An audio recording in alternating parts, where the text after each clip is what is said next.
एक दिन की बात है, रीना सुबह पार्क में टहलते हुए जा रही थी। तभी उसे एक रोती हुई बच्ची मिली। रीना ने उससे रोने की वजह पूछी तो लड़की ने बताया कि वो जिस गुड़िया से खेल रही थी वो इसी पार्क में कहीं खो गई है। रीना ने उस बच्ची को उसकी गुड़िया ढूंढ लाने का वादा दिया, जिससे वो बच्ची चुप हो गई।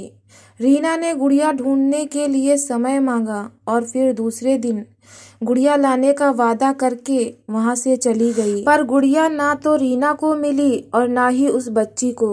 रीना ने गुड़िया की तरफ से एक काल्पनिक पत्र उस बच्ची को लिखा और जब बच्ची पार्क में गुड़िया पाने की आशा में आई तो रीना ने वो पत्र उस बच्ची को पढ़कर सुनाया। पत्र इस प्रकार था, कृपया रोना मत, मैं समय समय पर उस गुड़िया के बारे में तुम्हें लिखती रहूंगी, बस तुम रोना मत। अब रीना रोज उस खोई हुई गुड़िया की तरफ से काल्पनिक पत्र लिखने लगी और लगभग रोज ही उस बच्ची को पढ़कर सुनाती, जो कि यात्रा का काल्पनिक वर्णन की हुआ करता था।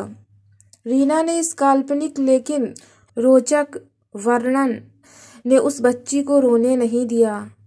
वो खुशी खुशी अपनी गुड़िया की घुमक्कड़ी के किस्से सुनने लगी। अब वो खुश रहने लगी। एक दिन जब काफी कहानियां हो गई तो रीना ने एक दूसरी गुड़िया उस बच्ची को लाकर दी। जाहिर है वो गुड़िया बदली हुई थी। उस बच्ची को अपनी खोई हुई पुरानी गुड़िया जैसे नई लगी तो वो रीना की ओर देखने लगी।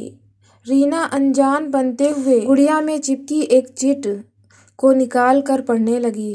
उसमें लिखा हुआ था, ये मैं ही हूँ, तुम्हारी वाली गुड़िया जो पार्क में खो गई थी। दुनिया भर की लंबी यात्रा की वजह से मैं थोड़ी बदल गई हूँ।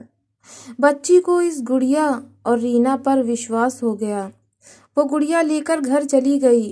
वर्षों बाद जब वो बच्ची बड़ी हो गई तो एक दिन वो अपनी अलमारी में कुछ ढूंढ रही थी तो उसका ध्यान उसी गुड़िया पर गया जो रीना ने उसे दी थी। बचपन की बातें याद करके वो हंसने लगी। उसे सब समझ आ चुका था, रीना ने कैसे उसका मन रखा। उसे उस गुड़िया पर फिर प्यार आने लगा। वो उसे बड़े गौर से देखने लगी। तभी उसकी नज़र गुड़िया की फ्रॉक की आस्तीन में छिपे एक छोटे से पत्र पर गई। उसने बड़ी व्याकुलता से वो पत्र निकाला और पढ़ने लगी। पत्र में संक्षेप में लिखा हुआ था, हर वो चीज़ जिससे तुम प्यार करती हो कभी ना कभी तुमसे खो जाएगी और जो तुम्हारे पास होगी वही तुम्हारे लिए सच्चे रूप में बनी होगी। रूप भले ही अलग अलग होगा पर प्यार एकदम खालिस होगा। तो आपको ये कहानी कैसी लगी कमेंट्स में बताएं। चैनल को सब्सक्राइब करें।